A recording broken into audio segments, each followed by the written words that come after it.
நாகை மாவட்டம் தலைஞாயிறு அருகே அரசு நேரடி கொள்முதல் நிலையத்தில் நெல் கொள்முதல் செய்ய அதிகாரிகள் லஞ்சம் வாங்குவதாக விவசாயிகள் குற்றம் சாட்டியுள்ளனர். உம்பளச்சேரி ஊராட்சியில் உள்ள அரசு நேரடி கொள்முதல் நிலையத்தில் நெல் கொள்முதல் செய்ய ஒரு மூட்டைக்கு 35 ரூபாயை அதிகாரிகள் லஞ்சமாக கேட்பதாகவும், நெல் மூட்டைகளை லோடு மேன்கள் இறக்குவது கிடையாது எனவும் விவசாயிகள் குற்றம் சாட்டியுள்ளனர். மேலும் இதுகுறித்து அதிகாரிகளிடம் கேட்டால் தகாத வார்த்தைகளால் விவசாயிகளை திட்டுவதாகவும் வேதனை தெரிவித்துள்ளனர். திறனற்ற திமுக ஆட்சியில் விவசாயிகளிடம் அதிகாரிகள் அராஜக போக்கில் நடந்து கொள்வதாகவும், அரசு இதற்கு உரிய நடவடிக்கை எடுக்க வேண்டும் எனவும் விவசாயிகள் வலியுறுத்தியுள்ளனர். மூட்டைக்கு 35 ரூபா வாங்கிட்டு சரியா எங்களுக்கு விவசாயிக்கு ஸ்பாட்ல மூட்டையை ஏற்றிட்டு இறக்குறது தான் இங்கே பேச்சு. ஆனால் அதை அவங்க செய்கிறதே இல்லை.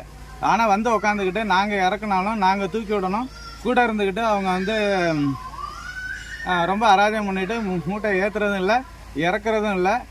ரொம்ப 35 ரூபா வாங்கிட்டு ரொம்ப அராஜகம் பண்ணுறாங்க. இதை கேட்கும்போது தகாத வார்த்தையாலும் பேசுகிறாங்க. நெசவாளர்களுக்கு வங்கியில் சம்பளம் போடும் உத்தரவை ரத்து செய்ய வலியுறுத்தி காஞ்சிபுரத்தில் அனைத்து நெசவாளர் பட்டு கூட்டுறவு சங்கம், தொழிற்சங்கங்கள் கையில் தட்டு ஏந்தியவாறு ஊர்வலமாக சென்றனர். காஞ்சிபுரம் கைத்தறித்துறையின் கீழ் பணியாற்றும் நெசவாளர்களுக்கு இதுவரை நெசவுக்கான சம்பளத்தை கையில் ரொக்கமாக வழங்கி வந்த நிலையில் தற்போது நெசவு கூலியை வங்கியில் வரவு வைக்க கைத்தறித்துறை உத்தரவிட்டுள்ளது. இந்த அறிவிப்பிற்கு எதிர்ப்பு தெரிவித்து கீரை மண்டபம் பகுதியில் அனைத்து நெசவாளர் பட்டு கூட்டுறவு சங்கம் மற்றும் தொழிற்சங்கங்கள் கையில் தட்டு ஏந்தி ஊர்வலமாக வந்து காமாட்சி அம்மன் கைத்தறி அலுவலகத்தில் உள்ள துணை இயக்குநர் அறையை முற்றுகையிட்டு தர்ணா போராட்டத்தில் ஈடுபட்டனர். மேலும் தங்களுக்கு ஊதியத்தை கையில் ரொக்கமாக வழங்க வேண்டும் என வலியுறுத்தினர்.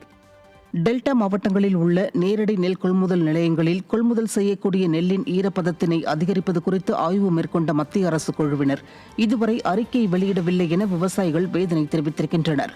டெல்டா மாவட்டங்களில் அறுவடை செய்த நெல்லின் ஈரப்பதத்தை 17% 22% அதிகப்படுத்தி மத்திய அரசு கொள்முதல் செய்ய விவசாயிகள் வலியுறுத்திய நிலையில் மத்திய உணவுத்துறையின் சேமிப்பு மற்றும் ஆராய்ச்சி பிரிவினர் டெல்டா மாவட்டங்களில் உள்ள நேரடி நெல் கொள்முதல் நிலையங்களில் நெல்லின் ஈரப்பதம் மற்றும் சீதோஷ்ண நிலை குறித்து ஜனவரி 22 ஆய்வு செய்தனர்.